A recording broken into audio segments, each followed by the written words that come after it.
నాకున్న జిజ్ఞాసకు ఏం చేసేదంటే నాకు తెలియకుండానే నా దగ్గరికి ఏదైతే నెక్స్ట్ లెవెల్ పుస్తకం అవసరమో అదే పుస్తకం వచ్చేది నా దగ్గరికి. అంటే మనకు ఎంత శ్రద్ధ ఉంటే మన గురువు మనకు హాస్టల్గానైనా బోధిస్తారు, ఫిజికల్గానైనా బోధిస్తారు అనేది ప్రతిగా చెప్తారు మనకు. అది ఎంత నిజం అంటే అంత సాక్షాత్తు నా జీవితంలో జరిగింది అది. ఎందుకంటే నెక్స్ట్ పుస్తకం ఇక మీ జీవితం మీ చేతిలో ఉన్న పుస్తకం వచ్చింది. నాకు అప్పటికి ఆర్థిక సమస్యలు లేకపోతే నా మానసికమైన సరిగాని దృక్పథాల కాంచాలి, మూలాల కాంచాలి, చిన్నగా ఉన్నప్పుడు జరిగిన ఏవేవి తప్పుడు నమ్మకాల కాంచాలి మార్చుకున్నాను. అంటే ఏవేవి సరిగ్గా లేవో, ఏవేవి రాంగ్ బిలీవ్స్ ఉన్నాయో అవన్నీ నా మేడం ఏమేమి ఎక్స్పెరిమెంట్ చెప్పినా అవన్నీ చేసిన నేను. ఒక రోజంతా సబ్జెక్ట్ లాగా చేసేవాడిని. అంటే రోజు ఒక క్లాస్ టీచర్ స్కూల్లో పిల్లవాడు టీచర్ ఎట్లా పోతాడు, టీచర్ చెప్తే స్టూడెంట్ ఎట్లా చేస్తాడో అలా రోజంతా దాన్ని పొద్దున ఒక గంటలో 15 నిమిషాలు వేయలేదండి. ఒక ఎక్స్పెరిమెంట్ లాగా చేసిన. అలా ఫస్ట్లో ఒక కొటేషన్ లాగా ఉంటుండే, నా అంతర్ప్రపంచం అంత సవ్యంగా సక్రమంగానే ఉంది, నా ఆలోచనలో ఉన్న గత భావాలు సరిగాని దృక్పథాలు సరిగాని భావాలు నా అంతరాల్లోకి వెళ్ళి పూర్తిగా తొలగించేసుకుంటున్నాను. నా ఆర్థిక పరిస్థితులు కానీ నేను ఆత్మపరంగా కానీ నా ప్రేమపరంగా కానీ లేకపోతే సమృద్ధిగా ఉన్నాననే భావాలు కొన్ని వ్యక్తపరుస్తుంటుంది. దాన్ని రోజు రాసి దాన్ని మననం చేయడం మొదలుపెట్టా. వర్తమానం జీవించడం గురించి మననం చేయడం మొదలుపెట్టా. నేను ఎలా మననం చేసేవాడిని అంటే బట్టలు వెళ్తున్నా వర్తమానంలో జీవించాలి, నడుస్తున్నా వర్తమానంలో ఎరుకతో అడిగేయాలి, ఎరుకతో మాట్లాడాలి, ఎరుకతో చూడాలి. ఇలా ప్రతి చర్యలా నాకు ఏదైతే ఆ సబ్జెక్ట్ కావాలనో దాని మీద ఏదైతే పట్టు సాధించానో ఆ ఎరుకను అభ్యాసం చేయడంలో రోజు దాన్ని ఒక ఏదో అట్లా చేశాం, ఒక గంట చేసి పక్క పెట్టినట్టు అట్లా చేయలేదు. మళ్ళీ నేను సాధన చేసేటప్పుడు ఒక్క సినిమా సాంగ్ కూడా వినలేదు. ఇంట్లో ఉంటే డిష్ కట్ చేశాను. మా మేడం రోజు డిష్ బంద్, ఎందుకంటే సినిమాలు చూడొద్దుంటే అవంతా పనికిరాని ఎనర్జీ అంతా డైవర్ట్ అవుతుంది, అన్ని లో ఫ్రీక్వెన్సీ వస్తాయని చెప్పేసి డిష్ కట్ చేశాను. బయటికి వేరే ముచ్చట్లు వద్దు, రాంగ్ డైలాగ్ రావద్దు, అంత ఫిల్టరైజేషన్ అంత ప్యూరిఫై. మళ్ళీ బయట విషయాలు మాట్లాడద్దు, బయటి వ్యక్తుల గురించి ఆలోచించదు, రేపటి గురించి భవిష్యత్తు గురించి ఆలోచించదు. అట్లా ఏదైతే అంత ఫిల్టరైజేషన్ చేసుకుంటూ లోపలికి వెళ్ళడం, అంతర్ముఖం చేసుకోవడం, అంతర్వాణి యొక్క చెప్పే విషయాలు వినడం. ఫస్ట్ అంతర్వాణి వినడంలో ఎంత శ్రద్ధ తీసుకున్నామని అంటే ఒక ఫుల్ డే అంతర్వాణిని వినాలని గాఢంగా అనుకొని ఒక దగ్గర పోయి ఒంటరి కూర్చుంటే ఏ గురువు దగ్గర నేర్చుకోవాలి, ఎక్కడ పోవాలి అని ఇలాంటి ప్రశ్నలు ఉన్నాయి. అప్పుడు నాకు లోపలి నుంచి వచ్చిన వాయిస్ ఏంటంటే నువ్వు ఎవరిని అనుసరించొద్దు, నిన్ను నువ్వే నీ అంతరాత్మనే అనుసరించాలని నాకు లోపలి నుంచి వాయిస్ వచ్చింది. ఇట్లా బయటకు వచ్చింది వాయిస్. ఇదేంటి ఇది కొత్తగా బయట లోపల ఒకటి మాట్లాడతాడని నాకు అప్పటిదాకా తెలియదు. బయట వాయిస్ చెవుల దగ్గర ఇట్లా బలం వినబడదు. అరే అంటే అప్పటిదాకా నాకు అర్థమైందంటే ఏ గురువుని పట్టుకుందాం, ఆ గురువుని పట్టుకుందాం, అక్కడ పోతే నాకు సబ్జెక్ట్ వస్తుంది, ఇలాంటి డైలాగులు ఉండేవి నా మైండ్లో కూడా. ఫీడింగ్ అదే, ఏ గురువు దగ్గర పోతే ఆయన ఎక్స్పర్ట్ అయితే మనకు నేర్పిస్తాడేమో, ఎవరిని అనుసరించాలి, ఎవరు లేకుండా ఇట్లాంటి చాలా ఉండేవి. నాకు అప్పటి నుంచి లోపల నుంచి వాయిస్ వచ్చింది. అప్పుడు అర్థమైంది ఏంటంటే ఓహో మనకు అంతరాత్మ లోపల నుంచి వెళ్ళి ఏది అడిగినా దానికి సమాధానం చెప్తుంది అని ఒక దృఢమైన నమ్మకం వచ్చేసింది. ఒకసారిగా వస్తేనే కదా ఎక్స్పెరిమెంట్ మనం చేస్తేనే మనకు లోపల నుంచి సమాధానం వచ్చేది. నేనేం చేసేవాడిని, ఇంట్లో మా మేడంతో ఉన్నప్పుడు వైబ్రేషన్ వేరేగా ఉండేది, బయటికి వెళ్ళినప్పుడు వైబ్రేషన్ వేరే ఉండేది. బయట ఎప్పుడైనా ప్రకృతి నేచర్ దగ్గరికి వెళ్ళాలి. మీరు ఎప్పుడు ఒకటే వైబ్రేషన్ సిస్టంలో ఫ్యామిలీ అదే వైబ్రేషన్, గొడవలు అదే ఇంట్లో ఉండి అదే వైబ్రేషన్లో మొగ్గదు ఉన్నప్పుడు మీరు ఏమైతే అదే ట్రాక్ ఆ వైబ్రేషన్ మిమ్మల్ని కూడా కమ్మేసి అక్కడ నుంచి వేరే దగ్గర నుంచి చదువుతుంది. నేను ఏం చేసేవాడిని అంటే మా మేడం దగ్గర ఉన్నప్పుడు ఒక తీరు వైబ్రేషన్ ఉండేది, నేను నేచర్ దగ్గరికి వెళ్ళే వరకు నా ఆత్మతో సోల్తో కనెక్షన్ మంచిగా ఏర్పడేది. అంటే ఎందుకు మా మేడం దగ్గర అంటే ఫ్యామిలీ ఆలోచనలు భావాలు వాళ్ళకి ఏదైతే ఆరాలో ఉంటాయో అవి కూడా మనలో కమ్మేస్తుంటాయి. మన ప్రాథమికంగా సాధన చేసినప్పుడు మనం ఒంటరిగా కాసేపు జీవించాలని కొందరు మాస్టర్స్ చెప్పారన్నమాట. ఒంటరిగా జీవించాలి, మనం ధ్యానం చేస్తున్నప్పుడు ప్రకృతిలో ధ్యానం చేస్తే 3 రెట్ల శక్తివంతం అని చెప్పారు. సంగీత ధ్యానం అంటే అప్పుడు మనం మ్యూజిక్ పెట్టుకోవడానికి అవకాశం లేదు, మాకు టెక్నాలజీ లేదు కదా. అప్పుడు అంటే స్మార్ట్ ఫోన్లు 10 జేబులు ఉన్నాయి, అంత బాగుంది. కానీ అప్పుడు లేదు, మ్యూజిక్ లేదు. ప్రకృతిలో ధ్యానం 3 రెట్ల శక్తివంతం కదా, సంగీతం ఇంట్లో ధ్యానం 3 రెట్ల శక్తివంతం, పిరమిడ్లో ధ్యానం 3 రెట్ల శక్తివంతం. పిరమిడ్ ఎక్స్పెరిమెంట్లు కూడా చేసేయడం మొదలుపెట్టా, చిన్న అవి పెట్టుకుంటాం. నేను ప్రకృతితో వెళ్ళడం, నేను ఒంటరిగా కూర్చోవడం వల్ల ఇలాంటి ఇంట్యూషన్ వినడంలో నాకు చాలా తోడైంది. ఒంటరిగా కూర్చోవడం, ఏది మ్యూజిక్ పెట్టుకోవడం కానీ, వ్యక్తులను ఫ్రెండ్స్ కానీ అలాంటి ఏం ఎంచుకోకుండా కాసేపు నువ్వు కామ్గా ఉండి నీ అంతరాత్మ నీ గురించి ఏం చెప్తుంది అసలు వినడం అభ్యాసం చేయాలి. ఇది చాలా మేలు చేసింది నాకు. ఎన్నో సమస్యలకు సమాధానం తీసుకొచ్చి పెట్టింది నాకు. అలా నేను అంతర్వాణిని వినడం ఎప్పుడైతే అభ్యాసం చేశానో నెక్స్ట్ ఏదన్నా చేయాలి అనుకున్నప్పుడు ఇది ఎలా చేయాలని ప్రశ్న వేసుకుని కూర్చునేవాడిని. ప్రశ్న కూర్చున్న తర్వాత వెంటనే సమాధానం వచ్చేది. కొన్నిటికి కొన్ని కూరగాయలు కట్ చేస్తుంటే వచ్చేది, కొన్ని పేపర్లలో ఏదైనా పేజ్ అవుతుంటే నేను ఏదైతే ప్రశ్న వేసినా దాని సమాధానం వచ్చేది. అంటే మనకు సమాధానాలు ఏ విధంగానైనా వస్తాయి మనం వెతుకుతుంటే, కరెక్ట్గా వెతుకుతుంటే. అందుకే ప్రతిసారి అంటాడు, ఒక న్యూస్ పేపర్ చాలయా నీకు కరెక్ట్ జిజ్ఞాస ఉండి నీ శ్రద్ధ ఉంటే డెఫినెట్గా ఒక న్యూస్ పేపర్ చాలు, నీకు అన్ని సమాధానాలు అలాగే వచ్చేస్తాయి అంటాడు. అంటే అంత నిజమే అది. ఎందుకంటే మన శ్రద్ధ కరెక్ట్గా ఉంటే మనకి ఏది రావాలో అది వచ్చేస్తుంటుంది. నేను సాధన మొదలుపెట్టిన కొద్ది క్రమంలోనే నేను ఏం చేశానంటే ఫస్ట్ సాధన మొదలుపెట్టేటప్పుడు ధ్యానం, స్వాధ్యాయం, సజ్జన సాంగత్యం ఇలాంటి నా దగ్గర నడుచుకుంటూ వచ్చిన పుస్తకాలు రెగ్యులర్గా చదువుకుంటూ నేను వాటిని ఆచరించడం బలంగా నిర్ణయం తీసుకున్నా. ఎలాంటి ఆచరణ మొదలుపెట్టిన సాధన మొట్టమొదటి పెట్టిన టైంలో నేను ఫస్ట్ ఆర్థిక పరిస్థితులు ఇలాంటి పరిస్థితులు ఉన్నాయి, ఎట్లా నాకు ఇవన్నీ గుర్తొస్తున్నాయి ఏ సంగతి అని చెప్పేసి నేను ధ్యానంలో కూర్చున్నప్పుడు ప్రతిసారి ఏం చెప్పాడంటే ధ్యానంలో కనబడి అప్పటిదాకా నాకు మాస్టర్ మధ్యలో పరిచయం అయ్యిండు. నాకు అంత ఫస్ట్ పుస్తకం వచ్చినప్పుడు సార్ ఎట్లా పరిచయం అయింది కూడా నాకు ఉన్నది. ఒకసారి గజ్వేల్లో సెంటర్లో ప్రోగ్రాం పెడితే నేను సార్ దగ్గరికి వెళ్ళాను. ఫస్ట్ టైం చూడడం అది. ఈ సారు దగ్గర పోకముందుకే నాకు ప్రతిసారి చూసేటప్పుడు నాకు ఏమనిపించిందంటే ఈయన మామూలు వ్యక్తి కాదు, నాకు లోపల ఇంట్యూషన్ చెప్తుంది. ఈయన ఒక శ్రీకృష్ణుడు భూమి మీద తిరిగితే ఎలాంటి వ్యక్తో, అలాంటి వ్యక్తి అని నాకు లోపల నుంచి దోషింది. నేను ఫస్ట్ టైం ప్రతిసారి చూసిన వెంటనే నా సెంటర్లోకి ఎంటర్ అవుతాడు. ఒక సారు నరసింహరావు సార్ అని ఆయన పిలుచుకొని వస్తుండు. ఆ సార్ని ఇట్లా చూసి ఆయన భుజం మీద ఇట్లా తాకిండు చేతోటి. ఆ సార్ తాగుడేమో కానీ నా లోపల ఉన్న నరాలు ఇట్లా డ్యాన్స్ చేయడం మొదలుపెట్టాడు. ఇదేంటి, ఇదేదో తెలియని ఆనందం వస్తుంది, ఒక కొత్త ఆనందం, మళ్ళీ ఒక ఎగురుతున్నట్టు ఒక ఆనందంగా మనకు దొరికితే చిన్నపిల్లలకి ఏదైనా దొరికితే ఎట్లా ఆనందంగా పడతారో ఫిజికల్ బాడీ ఎగురుతలే కానీ లోపల అట్లా ఆనందంగా డ్యాన్స్ చేసినట్టు వస్తుంది. అదొక గొప్ప అనుభూతి, కొత్త అనుభూతి. ఇది ఏంటి, ఈ వ్యక్తిని ఇట్లా కలవంగానే, ఈ సార్ని కలవంగానే ఎంత బాగా అనిపిస్తుంది అని నాకు తెలుసు. నాకు ఈ సార్ గొప్పవాడని అర్థమవుతుంది, అన్నీ తెలుస్తుంది. కానీ ఇట్లా లోపల ఒక కొత్త అనుభూతి. మళ్ళీ ఆ సార్ దగ్గర పోయి అందరికీ అనుభవాలు చెప్పిస్తుడు. నేను అదే మననం చేసుకుంటున్నా. ఏంటి ఆ సార్ కనిపించగానే ఎట్లా వైబ్రేషన్ వచ్చింది, ఆ లోపల అనుభూతి అవన్నీ చెందుతున్నా. నేను అక్కడ గజ్వేల్లో ఉన్న ప్రోగ్రామ్ ఆ రోజు భీమేశ్వర క్లాస్లో పొద్దుంతా మా క్లాస్ చెప్పిండు. సార్ దగ్గర వెళ్ళి కాసేపు షేక్ హ్యాండ్ ఇచ్చి నేను వెళ్ళిపోతున్నా సార్, లేట్ నైట్ అయింది, 10 అయింది, మేము వెళ్ళిపోతున్నాం సార్ అని చెప్పగానే నాకు భీమేశ్వర మాస్టర్ కల్పించి సార్ షేక్ హ్యాండ్ తీసుకో ఓకే అని చెప్పేసి అక్కడి నుంచి వచ్చింది సార్ వీళ్ళు వెళ్తున్నాను కానీ ఓకే అన్నాడు. రైట్ హ్యాండ్ పంపించాను.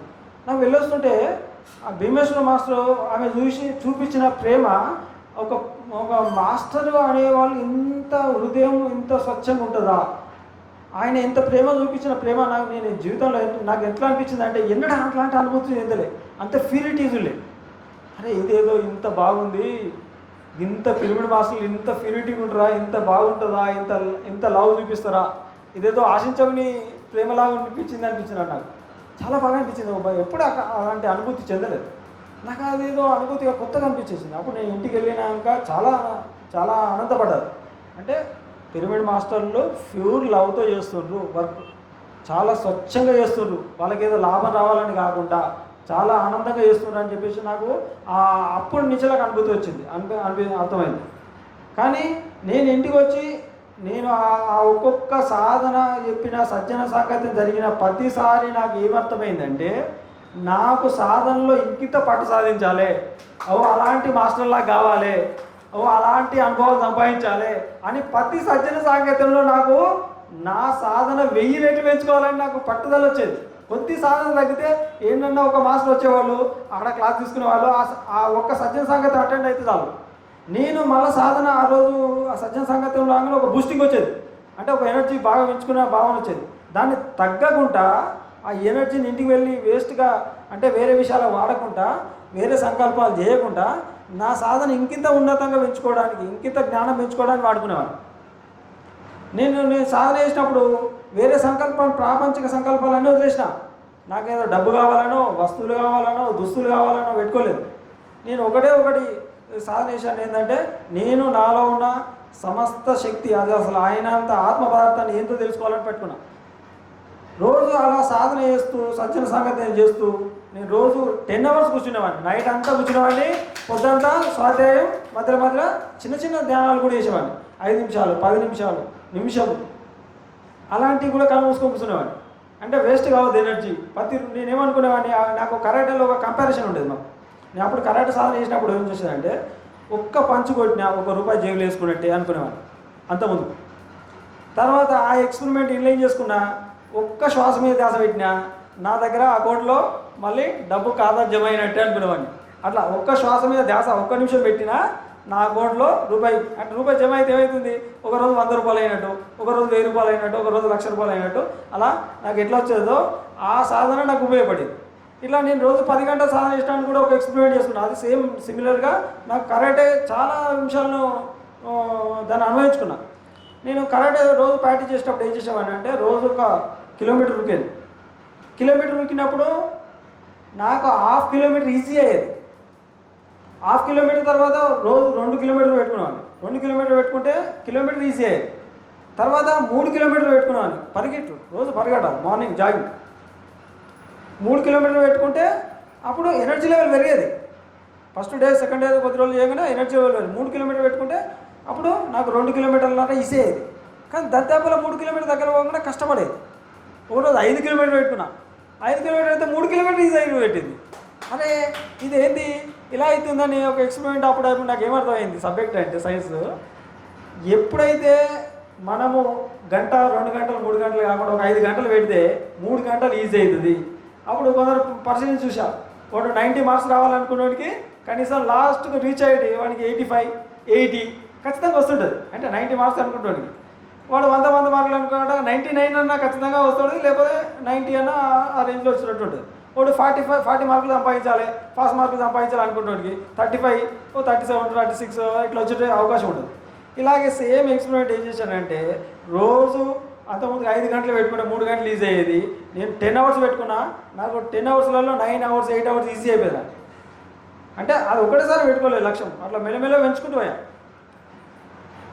నేను ఒక రోజులో 24 అవర్స్ కూడా కూర్చున్న రోజు ఉన్నది. నేను ఒక రోజు పూర్తిగా 10 అవర్స్ స్టార్ట్ అయితే, నైట్ 10 స్టార్ట్ అయితే మళ్ళీ నైట్ 10 దాకా కూర్చున్నా, ఒకటే పిరమిడ్లా కదలకుండా, అదే సిట్టింగ్, ఇదే కుర్చీలో ఇట్లా కూర్చుండి కళ్ళు మూసుకొని కూర్చోవాలి.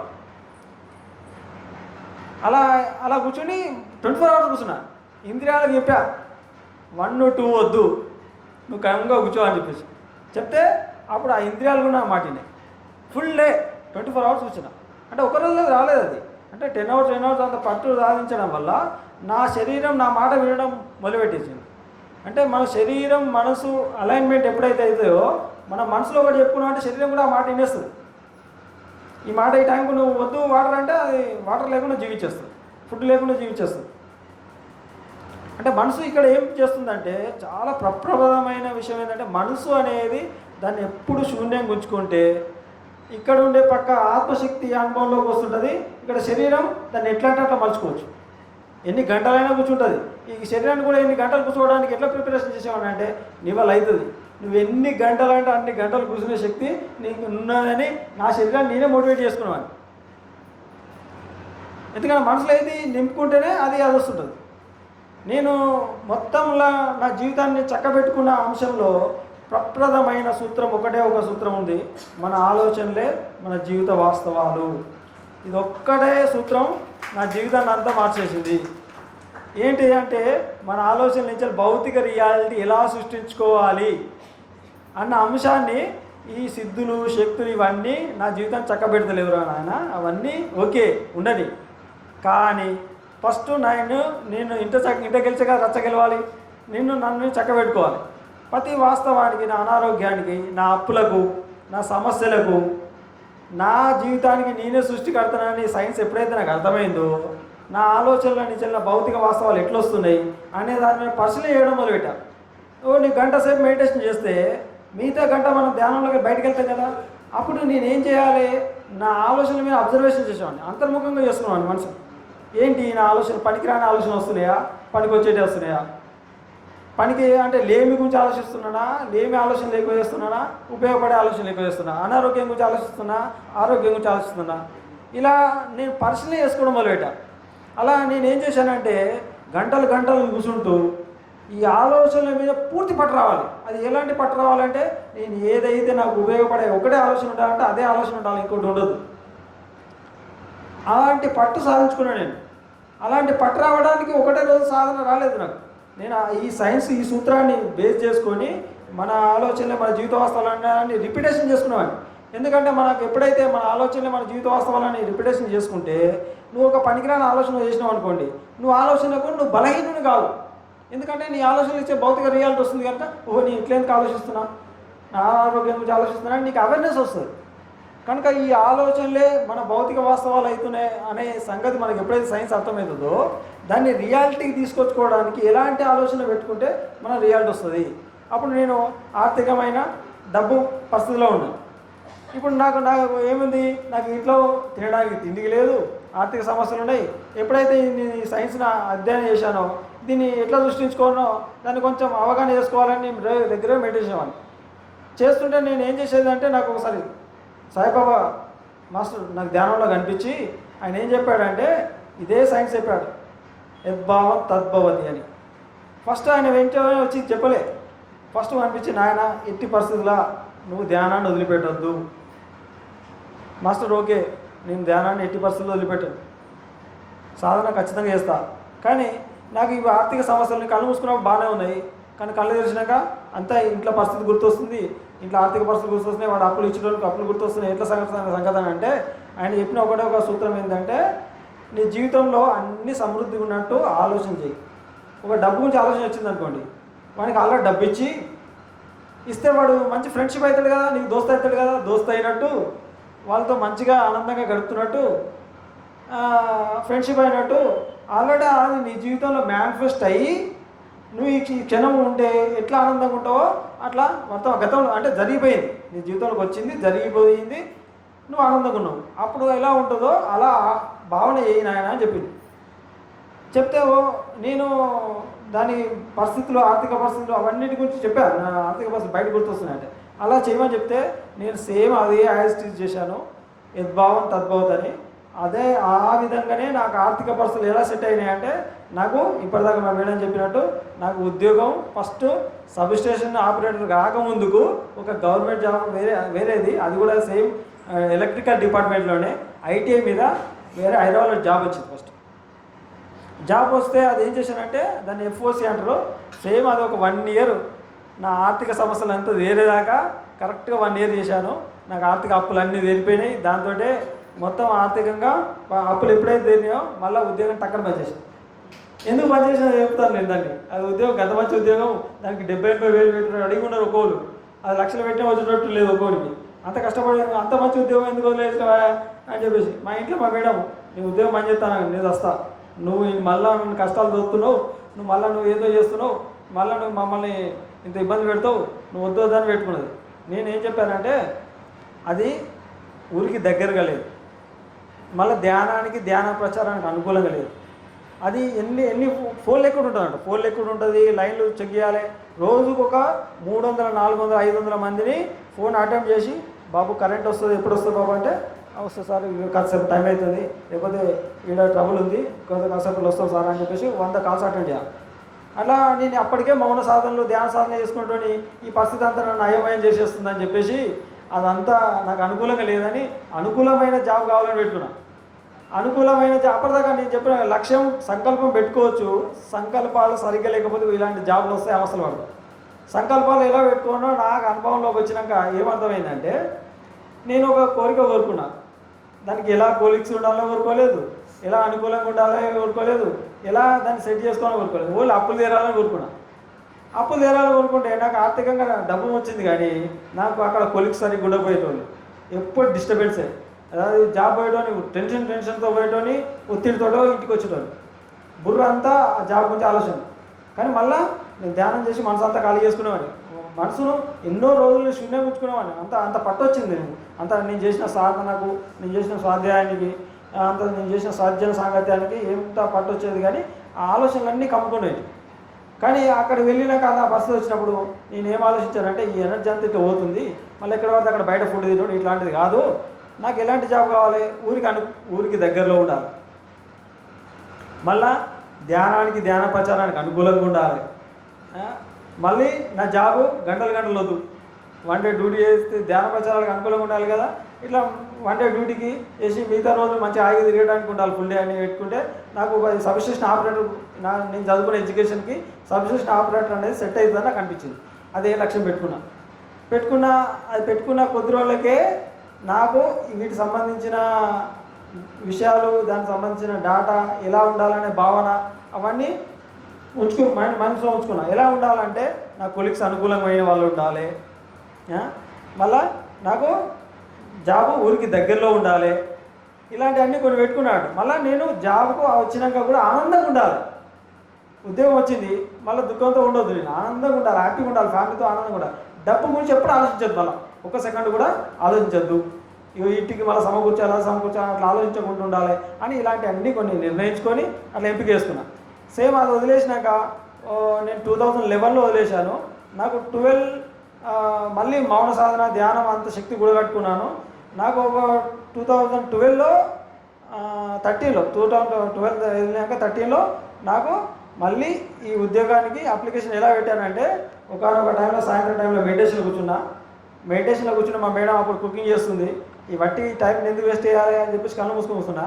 నాకు ప్రతిసారి వచ్చి మెడిటేషన్లో కనిపించి వాళ్ళని దగ్గర ఎలక్ట్రికల్ జాబ్ పోస్ట్ పడ్డాయి అని చెప్పేసి మెసేజ్ వచ్చింది. మెసేజ్ రాగానే నాకు టక్కన లేచి ధ్యానంలోకి వెళ్ళి లేచి ఎక్కడ పోస్ట్ పడ్డాయి అసలు ఎక్కడ అని ఒక ఆలోచన మొదలుపెట్టాను. వెతికినాక బయట తెలియదు, అప్పటిదాకా పేపర్లు న్యూస్లో బయట వినడం లేదు, చూడడం లేదు. ఎట్లా అని వెతుకుతుండగానే కాసేపటికి ఒక ఫ్రెండ్ ఫోన్ చేసి ఏమయ్యా ఐటీఐ ఫ్రెండ్ అవుతాను, క్లాస్మేట్, నేను ఇద్దరం ఒకటే క్లాస్ చదువుకున్నాను. అరే ఏమన్నా బాబు భూమిని ఉన్నవా లేదా, నాకు ఫోన్ చేస్తలేవేందని నన్ను మాట్లాడడం మొదలెట్టాను. ఏంటి సంగతి అంటే, ఇలా పోస్టులో పడ్డాయి, నేను ఆల్రెడీ అప్లై చేసిన, రేపే లాస్ట్ డేటు అని చెప్పడం మొదలెట్టాను. నేను వెంటనే నా సర్టిఫికేట్ అన్ని కలెక్షన్ చేసుకొని వెంటనే లాస్ట్ డే సాయంత్రం 4 గంటలకు 5 గంటలకు క్లోజ్ అవుతానగా 4 గంటల టైంలో ఆ సర్టిఫికేట్ సబ్మిట్ చేసి, నేను ఏదైతే సబ్ రిజిస్ట్రేషన్ రాసిందో అదే పేరు అదే సబ్ రిజిస్ట్రేషన్లో జాబ్ వచ్చింది. మళ్ళీ ఆ ప్లేస్ అదే వచ్చింది, జాబ్ అదే వచ్చింది. నా కొలీగ్స్ కూడా మళ్ళీ ఇప్పుడు ధ్యానమయ ఆగం వెళ్ళాలనుకోండి, నేను ఆడ 11 days ఉండాలనుకుంటే 11 days నాకు అనుకూలంగా సెట్ అయ్యేది. అంటే అట్లా నేను ఎట్లయితే డిజైన్ చేసుకున్నానో, మన వాస్తవాన్ని ఎట్లయితే మార్చుకోవాలనుకున్నానో అలాంటి పరిస్థితి వచ్చింది. నాకు ఆ జాబ్ వచ్చుడే కాకుండా నాకు ఆర్థికంగా నాకు ఊళ్ళో ఒక పిరమిడ్ సెంటర్ కావాలనుకున్నా, పిరమిడ్ సెంటర్కి ఒక స్థలం కావాలనుకుంటే మన ఆలోచన, మన భౌతిక వాస్తవాలుగా ఫస్ట్ ఆలోచన పెట్టుకున్నా. ఎలాంటిది, ఒక స్థలం ఉండాలి, అక్కడ ఒక పిరమిడ్ ఉండాలి, ఫస్ట్ క్రియేషన్. ఇప్పుడు ఈరోజు ఆలోచన పెట్టుకుంటే రేపు రియాలిటీ వస్తుంది. అప్పుడు ఆటోమేటిక్గా నేను ఈరోజు పెట్టుకున్న ఆలోచన మీద నాకు డౌట్ లేదు, అవుతుందా కాదా అని డౌట్ లేదు. నాకు పూర్తి కంప్లీట్ దాన్ని ఆలోచన ఏదైతే పెట్టుకున్నా అది నిజంగా జరిగిపోతుంది. సో ఆ ఆలోచన క్రియేషన్ చేసుకున్న ఆలోచనని నేను కొద్ది రోజులకే ఆ డబ్బు కూడబెట్టుకొని ఆ ఊరి మధ్యలో బుడ్రాయి దగ్గర గ్రామ పంచాయతీ అక్కడనే ఆడ ఎదురుగా శివాలయం, ఇటుపక్క రామాలయం, ఇటుపక్క మళ్ళీ వీరభద్ర స్వామి టెంపుల్, అక్కడనే మధ్యలో సెంటర్లో ఒక స్థలం దొరికింది. అది ఎంతగా 300 రూపాయల గజం చొప్పున తక్కువ బడ్జెట్లో దొరకాలని పెట్టుకున్నాను. మళ్ళీ నేను తక్కువ బడ్జెట్లో దొరకాలనుకున్నా, బడ్జెట్లో రావాలి, మంచి అనుకూలమైన స్థలం కావాలనుకున్నా. 300 రూపాయల గజం చొప్పున 300 గజాలు దొరికింది. మళ్ళీ సెంటర్కి స్థలం దొరికింది నాకు. అంటే పిరమిడ్ సెంటర్కి ఆలోచన పెట్టుకుంటే డివైనే కాదు, మనకి ఏదైతే లక్ష్యం పెట్టుకున్నా అదే లక్ష్యంలో నాకు స్థలం కూడా దొరికింది. మళ్ళీ ఆ స్థలమే కాకుండా నాకు పిరమిడ్ కట్టుకోవాలంటే ఆర్థికంగా ఏం లేదు, ఒక పిరమిడ్ కట్టుకోవాలనుకున్నా. మా మేడం ఎవరి దగ్గర చెప్పినాడు, నేను పిరమిడ్ అంట, మా మేడం ఇల్లు అంటది. ఎందుకంటే నాకు ఇల్లు కట్టుకోవాలంటే ఇల్లు కట్టుకునే స్థితి కాకుండా నేను రోజు గంటలు ధ్యానం చేయడం వల్ల నా ఆ గుణస్థితి కూడా పెరిగిపోయింది. నా గురించి ఆలోచించడం మానేసి నాతో పాటు సమాజానికి ఏదైతే మేలుగా ఉపయోగకరంగా ఉంటుందో అలాంటి ఆలోచన చేయడం మొదలెట్టింది. ఎందుకంటే నాకు ధ్యానం ఉండాలి, సామూహిక ధ్యాన మందిరం కావాలని పెట్టుకున్నాను. ప్యూరిటీగా ఏ కుటుంబానికి కాకుండా సామూహిక ధ్యాన మందిరానికి కావాలని పెట్టుకున్నాను. ఫస్ట్ సామూహిక ధ్యాన మందిరానికి ఏర్పాటు చేసుకున్నాను. అప్పటికి నాకు ఇల్లేం లేదు, ఒక పెంకుటిల్లు ఉండేది, అది కూడా అస్త్రగారు లేదు, కింద ఉట్టిగా మట్టి ఉండేది. పేడ ఉంటుంది కదా, పశువుల పేడ, అది అలుక్కొని వేసుకొని వాళ్ళు ఉండేవాళ్ళు. అలాంటి స్థితి అన్నాడు. అలాంటిది ఆ పెంకుటిల్లు కూడా అన్ని పెంకలు ఉండిపోయేది, ఎప్పుడప్పుడు చదువుకునేటని అలాంటి స్థితి ఉండేది. అలాంటి ఒకటే ఒక రూమ్ ఉండేది, ఇంచెలు ఒక సగం పెట్టి ఇట్లా ఉంటుంది అన్నట్టు, అంతవరకే ఉండేది. ఆ ఒకటే రూమ్లో మేము ఫ్యామిలీ ఉండేవాళ్ళం, మా పిల్లలు ఇద్దరు. అలానే పెంకుటిల్లు, ఎలుకలు అలాంటి పరిస్థితి, కింద కూడా సరిగ్గా లేదు. అలాంటి పరిస్థితిలో ఉన్న రూమ్ను మా మేడమే ఇల్లు కట్టినట్టు నేనే పిరమిడ్ కట్టుకుంటాను. సరే నువ్వు పిరమిడ్ కట్టుకుంటున్న మాట ఇంట్లేవని చెప్పేసి ఫస్ట్ రోజు ఈమె సంతోషపడుతుందని పోయి కొబ్బరికాయ కొట్టిస్తే కొబ్బరికాయ కొట్టించినప్పుడు రోజు వచ్చింది, మళ్ళీ పత్రిసారి వస్తుండ అన్నప్పుడు వచ్చింది అడిగి. అప్పటిదాకా నీళ్ళు పట్టడానికి కానీ ఒక రాయి అడ్డు పెట్టడానికి కానీ రాలేదు. కానీ నేను సహనం కోల్పోలేదు. నువ్వు ఖచ్చితంగా ఇదే పని చేయాలని చెప్పేసి ఆమెకు రిస్ట్రిక్షన్స్ పెట్టలేదు. పూర్తి స్వేచ్ఛ ఇచ్చేవాడిని. ఈమె నేను ఎప్పుడైతే ఫస్ట్ జాబ్ వచ్చినప్పటికే ఈమె నువ్వు నీ కాళ్ళ మీద నువ్వు నిలబడు, నా మీద ఆధారపడద్దు, నువ్వు స్వయంగా నువ్వు కాళ్ళ మీద నిలబడాలని చెప్పేసి బ్యూటిషియన్ నేర్పించాను ఆమె. ఎందుకంటే నువ్వు ఏదో పని నేర్చుకో, నీ ఇష్టం. 2 ఆప్షన్స్ ఉన్నాయి, టైలరింగ్ అని నేర్చుకో, బ్యూటిషియన్ నేర్చుకో అంటే బ్యూటిషియన్ నేర్చుకుంది ఆమెకి ఇష్టం అని చెప్పి. దగ్గరగా వెళ్ళేది బ్యూటిషియన్ చూసుకునేది. అటు బ్యూటిషియన్ నేర్చుకోగానే ఈమెకు ఆ ఊళ్ళో నాకు వేరే జాబ్ వచ్చినాక ఈమెకు షాప్ కూడా పెట్టించిన. ఆమె షాప్ కంటిన్యూ చేసుకునేది. నాకు ఇటు పిరమిడ్ కన్స్ట్రక్షన్ అవ్వడం మొదలైంది. అది 1 year పట్టింది. 2019లో పత్రి గారు వచ్చి, పత్రి గారు చేతిలో ఎవరి దాకా చెప్పారు కదా, పెద్ద ఫైటింగ్ తోటి చాలా యుద్ధం చేసింది మా మేడం. పత్రి సార్ చేతుల మీద ఓపెన్ కావాలని సారే వచ్చి స్వయంగా 10 నిమిషాలు ధ్యానం చేయించి చాలా వెరీ గుడ్, ఓకే నువ్వు ఇవాళ హ్యాపీయా అనగానే అప్పుడు ఈమె నవ్వి చాలా సంతోషం సార్ అని చెప్పేసి అప్పటి నుంచే సీరియస్గా పట్టుకుంది. అప్పటిదాకా ధ్యానం పట్టుకోలేదు. అంటే 2010లో మొదలు పెడితే 2019 దాకా ఈమె ధ్యానం సీరియస్గా పట్టుకోలేదు. అంటే ఎంత వ్యతిరేకత ఉన్నా, ఎందరూ సపోర్ట్ చేయకపోయినా మనకు అలాంటి సవాళ్ళు ఎందుకు ఇచ్చింది అంటే, ఆమె ఏదో నాకు వ్యతిరేకత కాదు, ఒక ఆత్మ మనకు సపోర్ట్ చేయలేదంటే నీ శక్తుల మీద నువ్వు దాని శక్తిని ఉపయోగించుకొని నువ్వు ఎదుగుదలకు ఉపయోగపడేటట్టు నీకు శక్తియుక్తులు ఉన్నప్పుడు వేరే వాళ్ళు సపోర్ట్ చేయరు. గుర్తుపెట్టుకోండి, మీకు శక్తియుక్తులు ఉన్నప్పుడు హాస్టల్ మాస్టర్స్ కానీ ఎవరు మీకు సపోర్ట్ చేయరు. నీ శక్తిని నువ్వు వినియోగించుకొని నువ్వు భూమి మీద ఎదుగుదల కోసమే భూమి మీదకి వచ్చావు. నీ ఆత్మశక్తి అనుభవంలోకి తెచ్చుకోవడానికి వచ్చావు. అనుభవంలో తెచ్చుకోకుండా పక్క వాళ్ళని ఏదో సాయం కావాలి, నా భార్య సపోర్ట్ చేయాలి అంటే ఎవరు సపోర్ట్ చేయకపోతే నువ్వు చేయలేవా? నీకు అంత శక్తి లేదా అంటే ఉన్నది. అది ఎట్లా అనుభవం తెచ్చుకోవాలి? నువ్వు నీ ఆత్మశక్తి మీద ఆధారపడ్డప్పుడే వస్తుంది. కనుక పక్క వాళ్ళ శక్తి మీద ఆధారపడితే రాదు. ఎప్పుడైతే మన శక్తుల మీద మనం ఆధారపడ్డప్పుడే మన శక్తి పనిచేస్తుంది. గుర్తుపెట్టుకోండి. ఇది చాలా ఈ సబ్జెక్ట్ మీద మీకు ఈ పాయింట్ మీద మీకు ఇంకొక ఉదాహరణ కూడా చెప్తాను. ఎందుకు ఈ టైంలో చెప్తున్నా అంటే మళ్ళీ వేరే సబ్జెక్టు వేరే దగ్గర పోకుండా, మీ శక్తి మీద మీరు ఎప్పుడైతే ఆధారపడడం అనేది ఎట్లా ఉందంటే, ఇప్పుడు గుళ్ళే దేవత అమ్మవారు ఉండు. ఇవాళ మేము మహంకాళి అమ్మవారి గుడికి వెళ్ళాం. అమ్మ నాకు నీ శక్తి, నాకు నేను ఏదో చేయాలి, ఏదో సాధించాలని నేను అనుకొని చేశానంటే ఏమవుతుందంటే, నా ఆత్మశక్తి మీద నన్ను త్రికరణ శుద్ధిగా మనసా వాచ దృఢమైన విశ్వాసం లేనట్టే. అంటే నా ఆత్మశక్తి పట్ల నేను పాపం చేస్తున్నట్టే. ఎట్లా అంటే నా ఆత్మశక్తిని నమ్మట్లేదు, మనసా వాచ కర్మన నమ్మట్లేదు. ఎందుకంటే నాలో ఉన్న శక్తి అదే, తనలో ఉన్న ఆత్మ పదార్థం తానే. ఇక్కడ కృష్ణుడు చెప్పిన ఒక శ్లోకం ఉంటుంది, ఆమె ఆత్మ సర్వభూతాశయ స్థిత, ఆమె ఆదించ మధ్యంచ అంతే ఏవచ అని. ఆ శ్లోకం ఎట్లా అయితే ఉందో ఆత్మ సర్వత్రా ఉంది, అంతటా ఉంది. అహం బ్రహ్మాస్మి కదా, మనం అంతరం ఒకటే కదా. మరి నాలో ఉన్న శక్తిని నమ్మితేనే అందులో ఉన్న శక్తిని నమ్మడం వస్తుంది, ఎదురుగా ఉన్న శక్తిని నమ్మడం వస్తుంది. నువ్వు శక్తిని నమ్మకుండా నువ్వు బయట వాళ్ళ శక్తి మీద డిఫెండ్ అయినప్పుడు నీలో ఉన్న శక్తులు నీకు పనిచేయవు. ఏ గురువుగారు వచ్చి శేఖండ్ ఇచ్చి ఆ శక్తిని నువ్వు కావాలని నువ్వు ఎప్పుడైతే ఆలోచన చేస్తున్నావు అంటే నీ శక్తిని నువ్వు త్రికరణ శుద్ధిగా మనసా వాచ కర్మను నమ్మట్లేదు. మీరు చెక్ చేసుకోవాలి, సెల్ఫ్ చెక్ చేసుకోవాలి. కనుక ఎప్పుడైతే మనం మనసా వాచ కర్మన మన శక్తుల మీద మనం ఆధారపడి మన శక్తి మీద మనం డిఫెండ్ అయినప్పుడే మన శక్తులు మనకు పనిచేస్తాయి. అప్పుడు మాస్టర్ సహకారం కూడా వస్తుంది. అప్పుడే విశ్వాసం, నీ శక్తి మీద నీకు విశ్వాసం ఉన్నప్పుడే. అందుకే జీసస్ చెప్పినట్టు మనకు ఆవగింజంత విశ్వాసం ఉన్నా పర్వతాలు సైతం కాల్చవచ్చు అనేది